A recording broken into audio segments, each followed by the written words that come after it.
नमस्कार, आप देख रहे हैं वर्ल्ड नाउ। मैं हूं आपके साथ विवेक शांडिल्य। बड़ी खबर के साथ हम आपको बताते हैं दुनिया की बड़ी हलचल के बारे में। बात मिडिल ईस्ट में आने वाले प्रलय की करेंगे। मिडिल ईस्ट के आसमान में बारूद की गन तेज हो गई है। पर्शियन गल्फ से उठ रही लपटें केवल सीमाओं और तेल कुओं तक सीमित नहीं है। यह महासमर उस मुहाने पर जा पहुंचा है जहां से वापसी का कोई रास्ता नहीं है। यहां से सिर्फ एक ही रास्ता जाता है और वो है खाड़ी में प्रलय का रास्ता। एक तरफ तेहरान वॉशिंगटन के बीच छिड़ा सीधा टकराव दुनिया की सांसें दबोच रहा है, दूसरी तरफ पर्दे के पीछे ऐसा वैश्विक दांव खेला गया है जिसने पूरे मिडिल ईस्ट के शक्ति संतुलन की बुनियाद हिला दी है। वॉशिंगटन का एक दस्तखत, रियाद की नई महत्वाकांक्षा और तेहरान का खौफनाक पलटवार, इन तीनों ने मिलकर खाड़ी देशों को एक ऐसी अप्रत्याशित परमाणु होड़ में झोंक दिया है जिसकी कल्पना करके ही दुनिया सहम जा रही है। इस नए घटनाक्रम में न सिर्फ ईरान के डेटरेंस के भ्रम को तोड़ा है बल्कि इजराइल के सबसे पुराने और सख्त सुरक्षा सिद्धांतों के सामने अस्तित्व का संकट खड़ा कर दिया है। इसके अलावा यमन सागर की लाल लहरों में जलते तेल टैंकर और पश्चिमी देशों में मची अफरा तफरी ने तो बस ट्रेलर दिखाया है। खबर है कि अमेरिका और सऊदी अरब के बीच एक ऐसी डील हुई है जो मिडिल ईस्ट को महाविनाश की खाई में धकेल रहा है। आखिर क्यों इस एक फैसले से इजराइल से लेकर ईरान तक हड़कंप मचा हुआ है? क्यों अमेरिका के इस फैसले का मिडिल ईस्ट के कई देश, इजराइल समेत ईरान सब विरोध कर रहे हैं? और क्या होगा अमेरिका के इस परमाणु फैसले का असर गल्फ कंट्रीज पर, खाड़ी देशों पर? चलिए देखते हैं इस खबर को डिटेल से वर्ल्ड नाउ में। अमेरिका ईरान के बीच चल रहे महासंग्राम के बीच अमेरिका ने वो चाल चल दी है जिसकी उम्मीद शायद ही किसी को थी। वॉशिंगटन ने एक ऐसा फैसला लिया है जिसने पूरे खाड़ी क्षेत्र में हड़कंप मचा दिया है।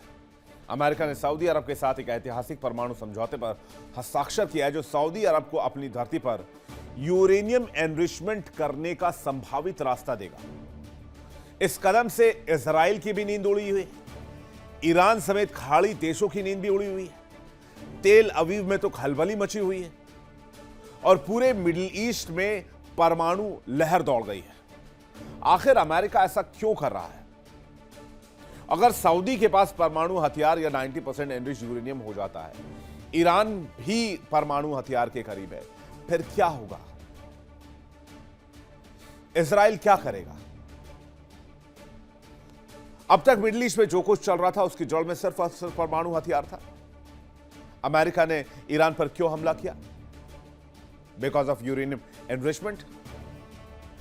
अमेरिका ने कसम खाई है कि ईरान को कभी वो न्यूक्लियर प्रोग्राम चलाने की इजाजत नहीं देगा और इसी वजह से ईरान पर सैंक्शंस लगाए और ईरान पर एक ऐसा युद्ध थोपा जिसका अंत नहीं दिख रहा है। और दिलचस्प देखिए, ये दोगलापन देखिए यूएस का कि सिविल न्यूक्लियर प्रोग्राम को लेकर सऊदी अरब के साथ डील कर रहा है। हां, मुखौटा सिविल का है लेकिन सऊदी यूरेनियम एनरिच कर पाएगा। यानी अमेरिका को पता है कि वो ईरान को परमाणु हथियार बनाने से नहीं रोक पाएगा। तो अगर आपको ईरान के मुकाबले किसी और को खड़ा करना है तो क्या करना होगा? सामने वाले को भी आपको यूरेनियम एनरिचमेंट से और एटम बम से लैस करना होगा। अब तक इस डील की बातें हो रही थी लेकिन खबर यह है कि अमेरिकी राष्ट्रपति डोनाल्ड ट्रंप ने सऊदी अरब के साथ एक महत्वपूर्ण समझौते को औपचारिक मंजूरी दे दी है। और आप देखिए, मैं आपको इसको लाइव एग्जांपल से समझाता हूं। इंडिया ने न्यूक्लियर टेस्ट किया, परमाणु ताकत बना, तो अमेरिका ने क्या किया? परमाणु ताकत पाकिस्तान को भी बना दिया जिससे कि वो खेल सके एशिया में। अब मिडिल ईस्ट में क्या हो रहा है? ईरान परमाणु ताकत बनाएगी, ये खबर हमने आपको बताई। और आज की तारीख में अंदर की खबर यह भी है, सूत्रों के हवाले से जानकारी यह भी है कि 80-90% तक यूरेनियम एनरिच कर चुका है ईरान। तो अमेरिका क्या कर रहा है? अमेरिका सऊदी अरब को शांतिपूर्ण परमाणु ऊर्जा कार्यक्रम विकसित करने में सहयोग कर रहा है। अमेरिकी अधिकारियों की माने तो यह समझौता भविष्य में सऊदी अरब को अपने देश में यूरेनियम संवर्धन की अनुमति मिलने का रास्ता भी खोलेगा। तो यूरेनियम एनरिच करके सऊदी क्या करेगा? फूलों का बगीचा लगाएगा? नहीं। खेती किसानी करेगा? नहीं। नदी नाले झरने बनाएगा? नहीं। परमाणु बम बनाएगा। यूरेनियम एनरिचमेंट करके और होता क्या है? और आपको जितना एनरिचमेंट मेडिकल और बाकी डिपार्टमेंट के लिए चाहिए वो 20% के लिए एनफ है। तो यूरेनियम एनरिचमेंट का रास्ता खोलने का मतलब क्या है? ठीक है, परमाणु ऊर्जा के लिए जरूरी प्रक्रिया है, लेकिन इसी तकनीक का इस्तेमाल करके परमाणु हथियार भी तो बनाया जाता है। पहले अब समझौते को देखिए कि क्या समझौता हुआ है। सऊदी अरब और अमेरिका के बीच में डील क्या है? यूएस कंपनियां सऊदी में यूरेनियम एनरिचमेंट प्लांट बनाएंगी। सऊदी अरब में यूरेनियम संवर्धन की अनुमति दी गई है। अमेरिकी कंपनियों के लिए एक तो अरबों डॉलर की कमाई का रास्ता खुलेगा। 30 साल के समझौते से सिविलियन न्यूक्लियर प्रोग्राम तक पहुंच होगी। समझौते में रिएक्टर बनाया जाएगा, परमाणु ईंधन सेवाएं देगा अमेरिका, उससे जुड़ी बुनियादी ढांचे को अमेरिकी कंपनियां ही बनाएंगी। यूरेनियम एनरिचमेंट से लेकर न्यूक्लियर रिएक्टर्स के लिए ईंधन बनाया जाएगा। टेक्नोलॉजी का इस्तेमाल बहुत ऊंचे स्तर पर किया जाएगा। खतरा संभव हो तो टेक्नोलॉजी से न्यूक्लियर हथियारों के लिए भी सामग्री बनाई जा सकती है। दोहरे इस्तेमाल की क्षमता सबसे संवेदनशील हिस्सों में से एक है। ट्रंप प्रशासन के अधिकारियों के मुताबिक अमेरिका पर इससे प्रेशर बढ़ सकता है। अमेरिका के इस कदम से मिडिल ईस्ट में जो प्रलय की कहानी लिखी जा रही है वो समझनी ज्यादा जरूरी है, क्योंकि सऊदी अरब को जैसे ही यूरेनियम संवर्धन करने की इजाजत मिलेगी, ईरान और इजराइल दोनों भड़क जाएंगे। क्योंकि इजराइल की लाइन क्लियर है, किसी भी इस्लामिक राष्ट्र के पास न्यूक्लियर वेपन नहीं होना चाहिए। इजराइल का कॉन्सेप्ट यहां तक भी क्लियर है कि उसकी लिस्ट में पाकिस्तान का भी नाम है कि पाकिस्तान के पास न्यूक्लियर वेपन है और उसको खत्म करना है। तो इजराइल ये कैसे मान जाएगा कि सऊदी को परमाणु हथियार दे दिए जाए? बेशक सऊदी ने अब्राहम एकॉर्ड पर हस्ताक्षर किया है, उसने इजराइल को मान्यता दी है, लेकिन इजराइल के वजूद के खिलाफ जाता है कि सऊदी के पास न्यूक्लियर हो। पाकिस्तान को भी टेंशन है। पाकिस्तान भी मुस्लिम देश है जिसके पास परमाणु हथियार है, और उसमें सऊदी शामिल हुआ तो एक तो पाकिस्तान के साथ सऊदी की जो डिफेंस डील है वो खत्म हो जाएगी, और दूसरा ये कि वो जो न्यूक्लियर नेटो बनाने की बात पाकिस्तान हवाई करता रहता है वो भी खत्म, जिसके एवज में बेशक वो भीख मांगता है, पैसे मांगता है गल्फ कंट्री से, उगाही करता है, सिक्योरिटी के नाम पर चंदे इकट्ठा करता है, जो भी करता है, लेकिन वो भी धंधा बंद हो जाएगा। हालांकि अमेरिका कह रहा है कि नागरिक और एनर्जी के लिए यूरेनियम समझौता हो रहा है, लेकिन यही बात तो ईरान को भी कह रहा था। ईरान के लिए भी न्यूक्लियर प्लांट अमेरिका ने ही लगाए थे। और क्या कल को कोई इस्लामिक शासन, कट्टर इस्लामिक रिजीम सऊदी में आ जाता है तो क्या वो ईरान और अमेरिका जैसे रिलेशनशिप में आ जाएगा? अभी तो कह रहे हैं एनर्जी के लिए, परमाणु हथियार के लिए नहीं है। तो जब अमेरिका ने ईरान में प्लांट लगाया था और रजा पहलवी के समय में, तब भी एनर्जी के लिए ही था। 1979 में तख्ता पलट के बाद गेम चेंज। अब अमेरिका सऊदी को न्यूक्लियर प्रोग्राम दे रहा है, कह रहा है एनर्जी के लिए दे रहे हैं। तो क्या इस डील के जरिए मिडिल ईस्ट में प्रलय की तैयारी है? मैं मानता हूं हां, मिडिल ईस्ट अशांत हो जाएगा। ट्रंप प्रशासन ने सऊदी अरब के साथ असैन्य परमाणु सहयोग की नई पहल की है। अमेरिकी कंपनियां जैसे वेस्टिंगहाउस परमाणु ऊर्जा संयंत्र बनाने में मदद करेगी। उद्देश्य यह है कि वो ऊर्जा जरूरतों को पूरा करेंगे और तेल पर निर्भरता कम करेंगे। समझौता केवल सिविल न्यूक्लियर प्रोग्राम पर केंद्रित बताया जा रहा है। इसे अमेरिका की पश्चिम एशिया रणनीति का अहम हिस्सा माना जा रहा है। अब विवाद क्यों है? समझौते में सऊदी अरब को अपनी जमीन पर एनरिचमेंट की गुंजाइश दी गई है। अमेरिका का कहना है कि पूरी प्रक्रिया अमेरिकी निगरानी में होगी, लेकिन विशेषज्ञों का मानना है कि यह प्रावधान सबसे बड़ा सुरक्षा जोखिम बन सकता है। संवर्धित यूरेनियम का इस्तेमाल बिजली उत्पादन के साथ अन्य उद्देश्यों के लिए भी संभव है। यही वजह है कि डील पर अंतर्राष्ट्रीय बहस तेज हो गई है। गोल्ड स्टैंडर्ड से क्यों हट रहा अमेरिका? आमतौर पर 123 समझौते में यूरेनियम संवर्धन पर रोक लगाता है। यूएई के साथ हुए समझौते में यही शर्त लागू की गई थी। सऊदी अरब के मामले में शर्त में ढील देने की मांग सामने आई है। इससे परमाणु अप्रसार नीति पर सवाल उठ रहे हैं। आलोचकों का कहना है कि यह अमेरिका की पुरानी नीति से बड़ा बदलाव है। हां, अमेरिका की झोली भरेगी, यह बात साफ है। अमेरिका चाहता है कि सऊदी रूस या चीन की परमाणु तकनीक की तरफ ना जाए और इस बाजार को वो कैप्चर कर ले। अमेरिकी कंपनियों को अरबों डॉलर मिलेंगे, इससे अमेरिका में पैसा आएगा। मिडिल ईस्ट में अमेरिका का रणनीतिक प्रभाव बना रहेगा। ऊर्जा रक्षा सहयोग में रिश्ते मजबूत होंगे, लेकिन मिडिल ईस्ट में परमाणु ताकत हासिल करने की होड़ मच जाएगी। इजराइल और ईरान चिंतित क्यों हैं? सऊदी की परमाणु क्षमता पर इजराइल की सुरक्षा चिंता बढ़ेगी, लाजमी है। ईरान पहले से अपने परमाणु कार्यक्रम को लेकर विवादों में है। सऊदी पहले कह चुका है ईरान परमाणु हथियार बनाएगा, सऊदी पीछे नहीं रहेगा।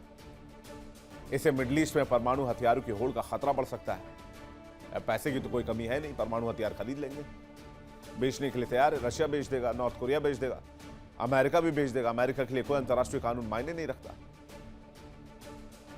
ईरान इजराइल की टेंशन बढ़ी तो फिर पाकिस्तान खटाई में आएगा। अब तक मुस्लिम देशों में सिर्फ पाकिस्तान के पास ही जिसे खैरात में परमाणु हथियार मिले हैं, अमेरिका के रहमो करम पर। इसलिए भारत ने जब रहीम यार खान बेस को ठोका था तो अमेरिका बिलबिला गया था। इसके अलावा सऊदी अरब ने पाकिस्तान के साथ परमाणु डिफेंस डील की है, लेकिन अब पाकिस्तान के साथ यह डील खटाई में पड़ जाएगी।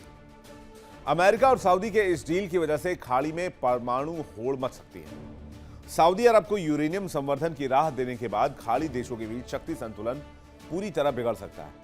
ईरान पहले से ही 60% से ज्यादा यूरेनियम एनरिच कर चुका है। हथियार बनाने के लिए 90% तक यूरेनियम एनरिचमेंट की कोशिश कर रहा है, या हो सकता है कि ईरान इस लेवल तक पहुंच गया और ये जानकारी अमेरिका को हो। अमेरिका चाह के भी ईरान को नहीं रोक पा रहा है, तो ईरान के पैरेलल में गल्फ में एक पावर खड़ा करना चाहता है ईरान सऊदी के नाम पर, जहां यूरेनियम एनरिचमेंट की आड़ में कभी भी परमाणु हथियार डेवलप किए जा सकते हैं, क्योंकि कई तरह की डील इस डील में अमेरिका सऊदी को दे रहा है। अगर सऊदी और ईरान दोनों परमाणु क्षमता हासिल कर लेते हैं फिर क्या होगा? तुर्की क्यों पीछे रहेगा? वो भी अपने परमाणु कार्यक्रम को आक्रामक रूप से आगे बढ़ाएगा। उधर यूएई क्यों पीछे रहेगा? उसके पास तो पहले से ही न्यूक्लियर पावर प्लांट्स चल रहे हैं, उसने संवर्धन न करने का वायदा किया था। यूएई के पास पैसे की कमी नहीं है, वो क्यों पीछे रहे? वो भी बम बनाएगा। अमेरिका से वही छूट मांगेगा जो सऊदी को दी गई है। यानी मिडिल ईस्ट में परमाणु महाप्रलय की तैयारी है, और ये बात अमेरिका समझता है। लेकिन चूंकि अमेरिकी सॉइल से यह इलाका 12-15 हजार किलोमीटर दूर है, इसलिए अमेरिका को फर्क नहीं पड़ता है। मिडिल ईस्ट जले तो जले, और जितनी लड़ाइयां होंगी उतनी झोली भरेगी अमेरिका की, उतने हथियार बिकेंगे, उतने डॉलर्स आएंगे। तो अमेरिका को प्रॉब्लम नहीं है, प्रॉब्लम ईरान को है, प्रॉब्लम इजराइल को। अमेरिका सऊदी को यूरेनियम देने जा रहा है, वो भी क्लीन एनर्जी के लिए। लेकिन इस पर ईरान ने गुस्सा जाहिर किया है। गुस्सा क्यों जाहिर किया है? क्योंकि अमेरिका ने ईरान पर सिर्फ इसलिए हमला किया क्योंकि ईरान यूरेनियम एनरिच कर रहा था, वो भी वेपन ग्रेड तक जाने के लिए। और यूरेनियम एनरिचमेंट को लेकर ईरान पर 3 बार अटैक किए गए पिछले 2 साल में। ईरान के सुप्रीम लीडर आयतोला अली खामनेई को भी मार दिया। लेकिन आज खुद अमेरिका सऊदी अरब को यूरेनियम देकर वहां एनरिचमेंट की व्यवस्था कर रहा है। तो फिर ईरान पर हमला क्यों किया? ईरान ये सवाल पूछ रहा है कि हमने क्या गलत किया था? हमने भी तो आपसे कहा था कि भाई हम क्लीन एनर्जी के लिए इसका इस्तेमाल करेंगे, जबकि सऊदी के साथ डील में यह कहीं नहीं लिखा है कि वो हथियार हासिल करने की कोशिश नहीं करेगा। वैसे भी पहले ही सऊदी ये कह चुका है कि अगर ईरान ने हथियार हासिल करने की कोशिश की तो सऊदी भी न्यूक्लियर हथियार बनाएगा। और इन सब के बीच तुर्की और यूएई भी इसी लाइन पर मौजूद है। यानी मिडिल ईस्ट में मल्टीपोलर न्यूक्लियर जोन बन जाएगा, जहां एक भी गलतफहमी या एक भी टकराव पूरे इलाके को परमाणु तबाही में झोंक सकती है। अमेरिका और सऊदी की डील से ईरान क्यों खफा है? ईरान लंबे समय से खुद को प्रमुख परमाणु सक्षम मुस्लिम शक्ति मानता है। सऊदी को अमेरिकी सहयोग मिलने से यह बढ़त चुनौती के घेरे में आ सकती है। इससे खाड़ी में शक्ति संतुलन बदलने की आशंका जताई जा रही है। ईरान इसे अपनी क्षेत्रीय स्थिति के लिए चुनौती के रूप में देखेगा। यही वजह है कि तेहरान इस समझौते पर लगातार नजर बनाए हुए है। डेटरेंस पर क्या इंपैक्ट होगा? ईरान अपनी परमाणु क्षमता को प्रतिरोधक शक्ति के रूप में पेश करता रहा है। सऊदी की परमाणु क्षमता बढ़ने से यह रणनीतिक संतुलन बदलेगा। इससे ईरान की क्षेत्रीय बढ़त कमजोर पड़ेगी। विशेषज्ञों का मानना है कि इससे दोनों देशों के बीच प्रतिस्पर्धा और तेज हो सकती है। खाड़ी में सुरक्षा के समीकरण नए सिरे से बनेंगे। सैन्य तनाव और प्रॉक्सी संघर्ष का भी खतरा। ईरान को आशंका है कि यूएस और सऊदी का सहयोग उसके खिलाफ रणनीतिक बढ़त है। इससे क्षेत्र में सैन्य और कूटनीतिक तनाव बढ़ सकता है। ईरान पहले से एक क्षेत्रीय सहयोगी समूह और प्रॉक्सी नेटवर्क के जरिए दबाव बनाता रहा। विशेषज्ञों का मानना है कि ऐसे तनाव प्रॉक्सी संघर्षों को और बढ़ा सकते हैं। इससे पूरे मिडिल ईस्ट में अस्थिरता और सुरक्षा चुनौतियां भी गहरा सकती हैं। तो अमेरिका सऊदी को क्यों यूरेनियम से लैस करना चाहता है? क्यों मिडिल ईस्ट में एक परमाणु दरवाजा खोलना चाहता है, जबकि अमेरिका की पूरी लड़ाई मिडिल ईस्ट को एटम बम फ्री रखने की रही है? और ईरान पर हमला करने की सबसे मुख्य वजह भी यही थी कि मिडिल ईस्ट में परमाणु बम नहीं होना चाहिए, जिससे इजराइल का वजूद भी सुरक्षित रहे। सऊदी अरब के क्राउन प्रिंस मोहम्मद बिन सलमान ने पहले ही कहा है कि अगर ईरान ने परमाणु बम बना लिया तो सऊदी भी परमाणु हथियार हासिल करेगा। तो क्या ईरान ने परमाणु हथियार बना लिया है? सोर्सेस तो यही बताते हैं कि ईरान परमाणु हथियार बनाने के करीब है और अमेरिका ईरान को रोकने में नाकामयाब है। तो सऊदी को परमाणु हथियार देकर क्या ईरान के खिलाफ एक महाशक्ति तैयार कर रहा है अमेरिका? हालांकि सऊदी ईरान के खिलाफ खुलकर कभी जंग नहीं लड़ेगा, यह माना जाता है। अमेरिका से समझौता ईरान युद्ध के दौरान अमेरिका सऊदी संबंधों को मजबूत करने के लिए किया गया। इसका मकसद सऊदी को अमेरिका के करीब लाना था, ताकि ईरान के खिलाफ मोर्चा मजबूत किया जा सके। और इससे पहले सऊदी चीन और रूस के खेमे में जाता दिख रहा था। हालांकि इसका मतलब यह नहीं है कि सऊदी अरब सीधे ईरान के खिलाफ जंग लड़ेगा। सऊदी के पास अभी परमाणु हथियार नहीं है। यह समझौता सऊदी को परमाणु सक्षम राज्य बनने का दर्जा देता है, रास्ता देता है, जो ईरान के खिलाफ एक स्ट्रेटेजिक बैलेंस भी पैदा करेगा। आपको याद होगा कि अयतुल्ला अली खामनेई की मीटिंग और कई अहम जानकारी देने और हत्या की प्लानिंग करने में भी सऊदी के प्रिंस का नाम बहुत सुर्खियों में रहा था। अब यह भी जान लेते हैं कि सऊदी और ईरान में क्यों हमेशा तनातनी रही है और इसका इतिहास क्या कहता है। सऊदी अरब खुद को सुन्नी मुस्लिम दुनिया का प्रमुख मानता है। ईरान 1979 इस्लामिक क्रांति के बाद शिया मुस्लिम दुनिया का प्रमुख केंद्र है। दोनों देशों के बीच धार्मिक नेतृत्व की प्रतिस्पर्धा लंबे समय से चली आ रही है। दोनों देश मिडिल ईस्ट में सबसे प्रभावशाली शक्ति बनना चाहते हैं। इराक, सीरिया, लेबनान और यमन जैसे देशों में दोनों के अपने अपने प्रॉक्सी मौजूद हैं। सऊदी अरब लंबे समय से अमेरिका का प्रमुख सहयोगी रहा है। ईरान अमेरिका को अपना प्रमुख विरोधी मानता है। अमेरिका सऊदी की नजदीकी भी ईरान की चिंता का वजह रही है। ईरान का परमाणु कार्यक्रम वर्षों से विवादों में रहा है। सऊदी अरब यमन की सरकार का समर्थन करता है। ईरान पर लंबे समय से हूती विद्रोहियों को समर्थन देने का आरोप लगता है। अभी हूती विद्रोही और सऊदी की अरब के बीच जंग भी शुरू हो चुकी है। सऊदी के 2 जहाजों को जला दिया गया लाल सागर में। और यही वजह है कि यमन और सऊदी के बीच में हालात ठीक नहीं है। दोनों के बीच हमले के दौर की शुरुआत हो चुकी है। ईरान के यूरेनियम संवर्धन का सालों से विरोध करने वाला अमेरिका अब सऊदी अरब को परमाणु ताकत से लैस कर रहा है। तो क्या मिडिल ईस्ट में महाप्रलय की स्क्रिप्ट लिखी जा रही है? ट्रंप प्रशासन और सऊदी अरब के बीच नए परमाणु सहयोग समझौते ने वॉशिंगटन से लेकर इजराइल तक और सऊदी से लेकर ईरान तक एक नई बहस छेड़ दी।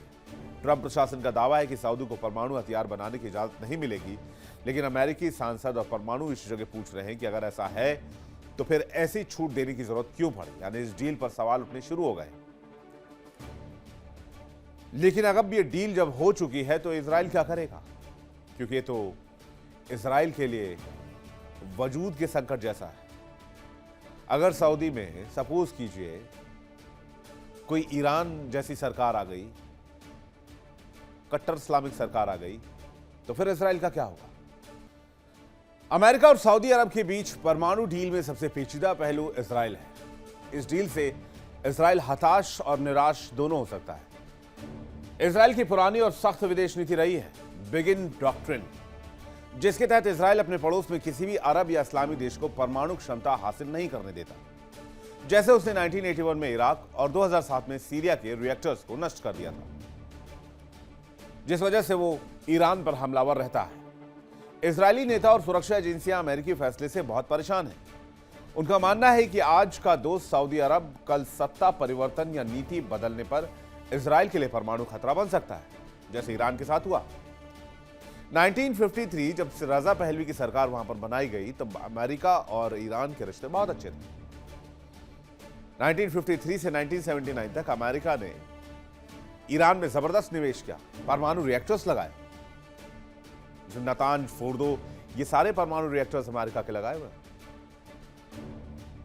लेकिन 1979 में जब वो सरकार उखाड़ फेंक दी गई, तब से अमेरिका ईरान के रिश्ते खराब हो गए।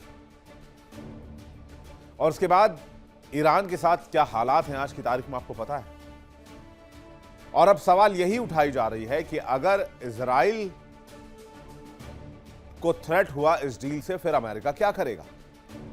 बाइडेन प्रशासन के समय शर्त थी कि सऊदी अरब को अमेरिकी परमाणु तकनीक और रक्षा संधि तभी मिलेगी जब वो इजराइल को औपचारिक देश के तौर पर मान्यता देगा।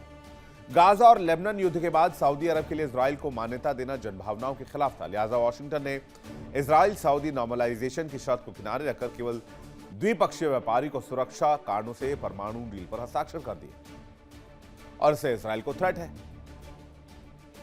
इजराइल कभी भी इस डील के लिए हामी नहीं भरेगा। जाहिर सी बात है, इससे रिश्ते बिगड़ेंगे। डोनाल्ड ट्रंप के रिश्ते बिगड़ेंगे, अमेरिका के नहीं बिगड़ेंगे। ट्रंप जाएंगे, डील खत्म। क्योंकि इससे पहले भी इजराइल और सऊदी के रिश्ते ठीक नहीं रहे। सऊदी अरब इजराइल के बीच दुश्मनी का कारण सिर्फ एक मुद्दा नहीं, इसके पीछे ऐतिहासिक, राजनीतिक, धार्मिक और सुरक्षा से जुड़े कई कारण हैं। सऊदी और इजराइल की पारंपरिक दुश्मनी का सबसे बड़ी वजह फिलिस्तीन है। इन दोनों देशों के अदावत को भी जान लीजिए। सऊदी अरब लंबे समय से फिलिस्तीन राज्य की मांग का समर्थन करता रहा है।